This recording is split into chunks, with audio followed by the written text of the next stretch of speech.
Chapter 28, The Underground Battle. The earth quaked. The small cottage on the edge of the vineyard vibrated in response. Caleb and Levi looked at their mother, Susie, and Susie looked at Aunt Martha. They attempted to maintain a calm composure until the rumbling subsided. Finally, it passed and became still. So we are from the tribes of Levi and Zebulun? Asked Levi. Biologically, you are connected to your cousins through an ancient line. You're Abba's tribe of Levi, said Martha. Your mother and I had an adopted uncle named Ezra whose ancestral line was from Zebulun. When your cousin's grandfather, Saul, first discovered the ancient gemstones, he passed these on to Uncle Ezra. Since he had Zebulun in his ancestry, Saul felt that he was a rightful heir. Ezra had no children, so he left behind his gemstones with our grandfather. Of course, if we ever find descendants from Zebulun, we will pass them over to their tribe. Until then, we will safeguard them. And these stones were once united? Just like the glowing stones Davy and Adam's family were talking about? Asked Caleb. The boys each held half of a beryl gem. The inscription inside each one linked them together perfectly, clearly visible in their light blue radiance. Yes, I believe these gems once were set in some sort of jewelry, but I'm not sure what exactly. Our grandfather passed them to us, and now since I have no sons of my own, I'm passing mine to you. Your mother is giving hers to Levi. Martha smiled at them. They do resemble our grandfather, don't they, Susie? My, how they have grown. I'm sure that Bill was proud of them. Yes, he certainly was. Susie looked pensively off in the distance. Grandfather told me something important about these stones. Many believe they were once the stones from Aaron's priestly breastplate, just like your cousin's gemstones. Our ancestors said they would glow when the Israelites were victorious in battle, and when God communicated with them through their lighted patterns. Before Martha could finish speaking, a high-pitched buzzing noise penetrated through the walls from outside, as if someone turned on a massive machine in the sky. The electricity went out and the stones began to glow brightly in the boys' hands. They held onto them tightly. Then the explosion from within the city occurred. The rumbling returned with such a force that it shook the pictures off Martha's wall and a vase of flowers from the table. Screams began to emanate underneath the premises, and it all became so intense that they had to flee outside. Smoke plumed from Jerusalem like a small mushroom with a fiery shower of ash underneath. What was left of the wailing wall was gone. Suddenly, a giant creature burrowed up through the floor of Martha's house and began tearing it apart. Martha and Susie screamed, and poor Martha could hardly move, frozen in fright. Caleb and Levi stood before them, attempting to protect them if they could. The giant stood over them, its one eye searching, and he was just about to swing his massive arms upon them. Martha grabbed a small gun hidden in the cabinet, one she hoped she would never have to use. It was rare to own a gun, since the government had confiscated most of them. She took off the safety and fired at the creature. Although the bullet hit its head, it did not affect the giant's scaly skin. The bullet ricocheted around the room, boomed a bag of flour, and shattered a row of canning jars. Unexpectedly, a white van whipped around the gravel road by the house, throwing dust into the creature's eye. Davy and Adam jumped out with swords and shields, hesitating at first. However, John was with them, and when they saw what kind of danger their cousins were facing, they immediately jumped toward the action. Chester was ready to defend them to the death. He bared his teeth, waiting for his best opportunity to lunge at the beast's throat. Remember what I've taught you, yelled Savta from inside the van. She remembered her last defeat by their enemies. She had made the mistake of trying to take matters into her own hands. Rest your faith in God, not in your own strength. That is the key. Although John was older since his last battle, he showed that his faith had not diminished. He grabbed his sword as well as an extra. Before he exited, Savta tossed him Joel's sword. Lend this to those other boys as well, she said, seeing their beryl stones glowing brightly among the others. Caleb and Levi, place your stones into the guards of these swords. Trust in the Lord. John swung into action first, his sword shearing off the giant's six-fingered hand as it lunged toward him. It wailed in agony and gripped its wrist. For a moment, Davy and the boys were in shock.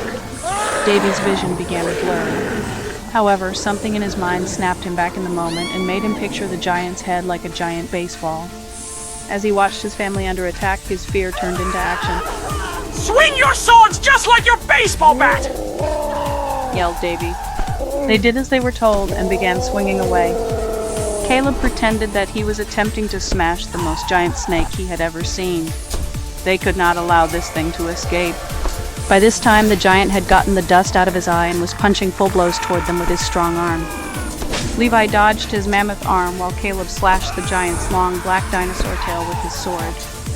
Adam and Davy grappled each of his trunk-like legs, their heads only reaching to his waist. Chester bit his toes, and John snuck a blow into the creature's scaly back. The giant bellowed. However, he seemed not to feel the same pain level as humans. His head towered the height of Martha's cottage. Susie began throwing rocks towards his face, so he bent over through his attackers to pick her up by her dress, dangling her upside down. She shrieked as the creature's black eye met hers. He opened his mouth to gulp her down, several rows of teeth dripping with a greenish slime that smelled of sulfur. Susie tried with all her might to wriggle free. She could feel his pungent, scorching breath singe her skin.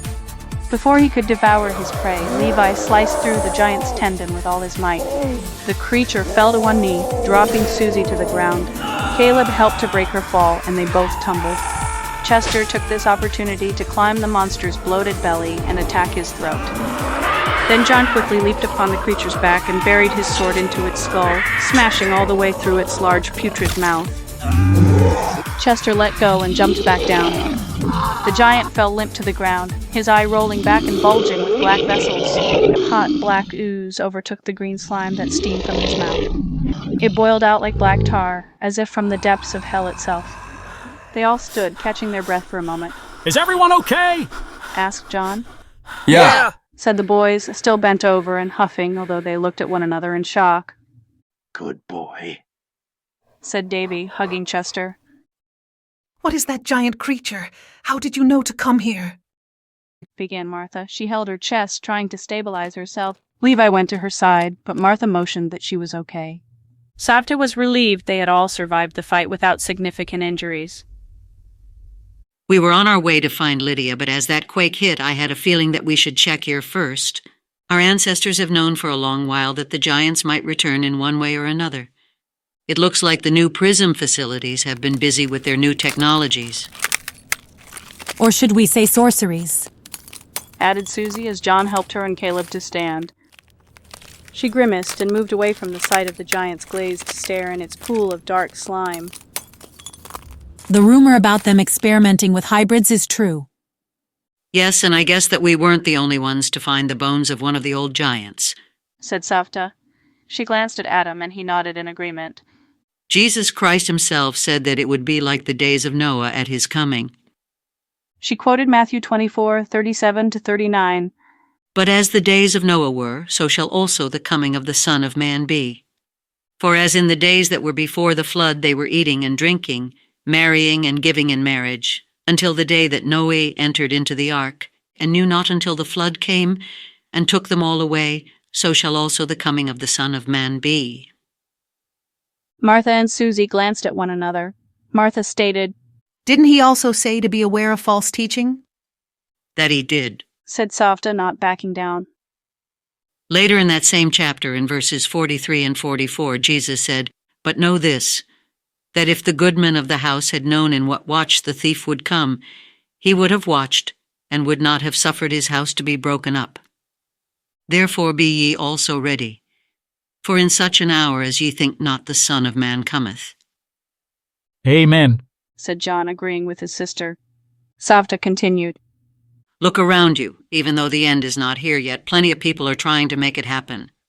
Whether today's days of Noah were supposed to include giants returning or not, those mad scientists have amassed an army of them, along with other hybrids, robots, viruses, and no telling what else. They are making a mockery of God's creation. Most people are not ready for this, just as Jesus said. Instead of waking up and turning to God, they carry on partying their lives away as if no catastrophes are occurring. Wars for no reason, children dying, it is everyday news. We have not even begun to see what is in store during the tribulation. That's when Jesus Christ will unleash his judgment on this whole mess. Martha looked away, and Susie gained even more respect for Savta Brielle. It seems you've regained your memory, Brielle, Susie said. Yes, praise God, these events have jolted my memory back just in the nick of time. You boys should thank your Uncle John for stepping up when he did. You were always quick on your feet, Ahi, my brother. No problem, Ahodi, my sister. John was slender yet muscular, despite his gray hair underneath his kippa. I thought that you were just an archaeologist. Who taught you those moves? Asked Davy, grinning. The same one who taught you and your Abba. John nodded toward Savta. Don't be ridiculous, said Savta. John has always helped us to defeat these wretched enemies. Adam nodded proudly, remembering how John had fought off several darkly dressed enemies throughout his life. Savta, now that we have seen how close these creatures and bombs are getting toward our house, we need to go back and check on Mom, said Adam. I felt bad enough for leaving her like we did. Davy, you guys should go ahead and find your mom, but I have a bad feeling. Nonsense, said Savta. It's not too far away for us to all go back. We need to stick together. Besides, if I know your Abbas, they have the other situation under control. We'll go back for Rebecca, even though she won't approve of your involvement in battling the enemy. However, the enemy is fast approaching. We must be on our way. Everyone piled into the van with weapons, leaving behind Martha's demolished home, sinking into the collapsed foundation. Davy suspected those giants were the real cause of his home tumbling down when the man with the twisted face took his mother. John hurried down the gravel lane through their vineyard back to the mansion. Adam was the first to jump out of the van and run back inside. The others questioned the guards and workers, but no one had seen her. Mom? Mom? Adam yelled. There was no answer. The house was dead silent. Adam and Davy made their way through the house while the others followed. Mom! Adam was getting more desperate as they searched each room. He checked for his note on her dresser and saw that it had been disturbed and dropped onto her floor. Then he headed for the room that led to the wine cellar. A cold air began to envelop them that smelled of sulfur. Stay close, Savta warned. John walked ahead of the boys. They saw the trapdoor still open. Once they reached the bottom of the spiral staircase, they saw that the wine cellar was no longer immaculate. The wall with the wine bottles that led to the secret tunnels had been smashed open, and thick darkness invaded the air. On the floor they could see streaks in the wine and glass, as if something or someone had been dragged into the tunnels. I know they took her, cried Adam. It's all my fault. Chester began to whine and licked his hand. Not a bit of this is your fault, my boy, said Savta. Trust in the Lord, and He will be your guide. Keep going, we're right behind you. Adam kept moving cautiously. All of them moved together with their swords drawn, their stones beginning to glow again. As they moved further into the tunnels, they could hear some swishing sounds. Screams began to echo far off into the distance. Instead of being sealed off, the tunnels had all been broken open. John, do we still have our rides down here? Asked Savta as she rolled back to the vault. Yes, ma'am. Let's get those ready. It will be faster to get into town this way now that it's all open. She grabbed a few more weapons and had Caleb and Levi stuff them into carrying cases. Where are we going? Asked Susie. These underground tunnels all link together. Eventually, we will be where we had set off to go into Jerusalem. The Prism facilities most likely tie into this underground network, since we've seen more evidence of their secret demonic experiments. They must be storing a lot of them underground. These tunnels eventually lead to the city of David and the Pool of Siloam. We will likely find Rebecca and her captor by the sounds of those screams. Lord willing, we will find Davy's mother as well. John had rushed several motorcycles with helmets from a side chamber within the caverns. He revved up each of them. I hope you all know how to ride. 2 can seat each one. Whoa, awesome. Said Levi. He and Caleb climbed on one together. Honda Veradero. Where did you get all of these? The biker bandit, of course. John winked at the boys. Davy grinned as John gave him an extra small helmet for Chester and helped to secure him into a sidecar. I don't think I can... began Martha, but Susie stopped her. I got this, Ahodi, said Susie, taking the wheel. By the way, the government taking away our civilian guns didn't matter in our case. Bullets do not work on these creatures. John advised. They just bounce off of their scales. Yes, but our family swords can cut through them all with no problem, said Savta. just like swinging your bat in baseball, right? She smiled broadly at Caleb and Levi. All aboard. She said as John helped her onto his ride. The others noticed that the strength was returning in her legs. Why is she smiling? Whispered Levi to Caleb with their fake smile joke. Caleb grinned, enjoying their new adventure despite the danger. Let's go and save our Remus! Yelled Davy as he climbed on with Adam and Chester. Adam looked more determined than ever to overcome these enemies. They all slung on their backpacks that encased their weapons, put on their helmets, and headed down the tunnels. John and Savta led the way, followed by Davy, Adam, and the others. Savta had been right. The giant that came through here had smashed all the seals that had led into their house. Once a few seals had been broken, the tunnels opened wider and branched off the main path. Caleb whipped into a side path for fun, but it quickly led back onto the main path with the others. Stay together in single file! Yelled John from the front. They did so. However, Adam noticed something running beside them. It was in hot pursuit, approaching with speed like a leopard. When it got into the narrow passageways, it burrowed through without slowing down. The light from stones on their weapons began to shine brighter, their radiance penetrating through their bags. Chester barked viciously. We've got company! Yelled Adam. Various giant creatures began surrounding them, rolling and bouncing through two of the rock columns that supported the tunnels. They pounded underground using their spiky fists and jaws, creating new tunnels like massive rodents. As the debris flew through the air, it made it almost impossible for them to navigate. Attempting to avoid the risk of the tunnel collapsing, John yelled for them to hit their brakes, and they all followed suit. Once they stopped, the creatures slid past them for several yards before coming to a halt. They shut down their bikes. The dust began to settle and everything became eerily silent. Chester started growling, his white teeth shining in the dark. Then they could hear the giant footsteps moving in. Ready your weapons! Yelled John. They all scrambled to grab their swords and shields glowing brightly in the frosted cavern. They stood back in a circle of defense, with Savta, Martha, and Susie armed, hidden in the middle. Then bursting through the darkness came the lion-like creature with mechanical parts made of solid metal. It roared toward Davy, its fierce eyes glowing red in the dark. However, Davy's emerald sword shone so brightly that its blade waxed hot, almost turning white. He could feel it surging powerful strength into his arm and spreading throughout his entire body. Davy caught sight of his reflection in a dark, murky puddle. He observed how the light had transformed his small frame into a muscular build. God had given him the faith he needed. Chester bit at the lion, but his teeth could not sink into the metallic skin. The lion lunged toward Davy's throat and knocked off his helmet. However, Davy forced his glowing sword into its mane. He sliced off the lion's head before it could touch him. Electric sparks and wires popped and dangled from its body, giving a surge of confidence to Davy and the others. Suddenly, two more robotic creatures sprung before them. One was in the form of the bear, and the other was the leopard they had seen running beside them earlier. The bear swiped at John with its metallic claws, but John lunged his bright red sword at its throat, cutting part of it. The leopard ran upon Caleb, but he held out his sword and ran it through its side. Why are you smiling? Caleb yelled sarcastically at the dangling leopard.